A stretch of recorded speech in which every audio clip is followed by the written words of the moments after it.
ইটভাটার চুল্লিতে বিস্ফোরণের ঘটনায় গত বুধবার 4 জনের মৃত্যুর পর ঘটনার তদন্তে এলেন রাজ্য ফরেনসিক বিভাগের 2 সদস্যের একটি দল। বসিরহাটের ইটিন্ডা এলাকায় বুধবার সন্ধেবেলায় ইটভাটার চুল্লিতে ইট পোড়ানোর জন্য আগুন দেওয়া হয়েছিল। আগুন দেওয়ার কিছুক্ষণ পর বিকট শব্দে বিস্ফোরণ ঘটে চুল্লিতে। সেই বিস্ফোরণে চুল্লি ভেঙে গিয়ে 4 জনের মৃত্যু হয়েছিল। সেই ঘটনার পর শুক্রবার ওই ইটভাটায় তদন্ত করতে আসেন রাজ্য ফরেনসিক বিভাগের 2 সদস্যের একটি দল। যেদিন তারা এই ইটভাটায় এসে ইটভাটার চারিদিকে ও চুল্লির চারিদিকে ঘুরে ঘুরে তদন্ত করেন। তদন্ত করার পাশাপাশি আশপাশ থেকে ও ভেতর থেকে তারা নমুনা সংগ্রহ করার জন্য বেশ কিছু মাটি ও ইটের টুকরো সংগ্রহ করেন। এমনকি এই চুল্লিতে ব্যবহৃত জ্বালানি কাঠ, কয়লা, তেল ও সংগ্রহ করেন তারা। প্রায় ঘণ্টাখানেক ধরে তারা এই ভাটায় তদন্ত করেন ও নমুনা সংগ্রহ করেন। ফরেনসিক বিভাগের 2 সদস্য ছাড়াও বসিরহাট পুলিশ জেলার হেডকোয়ার্টার গোলাম সরোবর, বসিরহাট থানার আইসি সহ বসিরহাট থানার বেশ কিছু পুলিশ কর্মীরাও ছিলেন। এই প্রসঙ্গে ফরেনসিক বিভাগের সিনিয়র সায়েন্টিফিক অ্যাসিস্ট্যান্ট এ ভক্ত কি বললেন শুনুন। আমরা ডেব্রিজ কিছু কালেকশন করেছি, এগুলোর ভিতরে কিছু আছে কিনা সেটা ল্যাবরেটরিতে টেস্ট করার পরেই বোঝা যাবে, এখন কিছু বলা যাচ্ছে না। প্রাথমিক কী ভাবলেন এরকমভাবে একটা ইটের এরকম একটা চুল্লি আজ অব্দি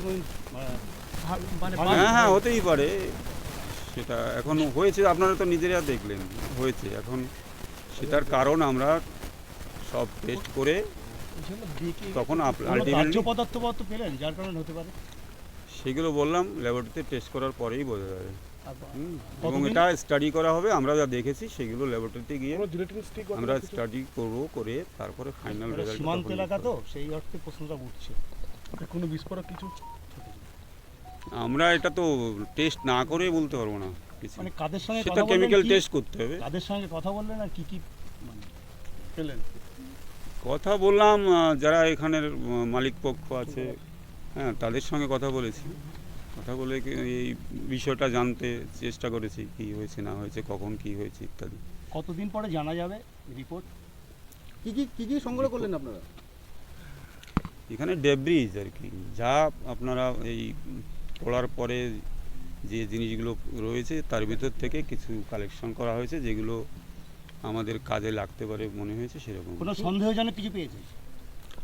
সন্দেহজনক বলতে আমরা টেস্ট করার জন্যে যেটা মনে হয়েছে সেটা নিয়েছি। এখন সেটা সন্দেহ আর সন্দেহের বাইরে নয়, তো টেস্টের প্রয়োজনে নিয়েছি। আগুন তো এর আগেও দিয়েছে, এখন কোনো একটা ফল্ট আছে অবশ্যই, সেই ফল্টটা খুঁজে বের করা হবে। আগুন তো সবসময় এটা দেওয়া হয়। আপনার নামটা কি, ডেজিগনেশনটা বলুন? আমি মিস্টার ভক্ত।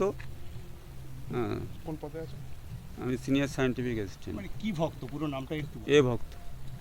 পাইল স্টিল ফার্নিচার। আপনি কি স্বপ্নের বাড়ি তৈরি করেছেন কিন্তু ঘর সাজানো নিয়ে চিন্তিত? তবে আর চিন্তা করার কোনো কারণ নেই। আজই আসুন পাইল স্টিল ফার্নিচারে।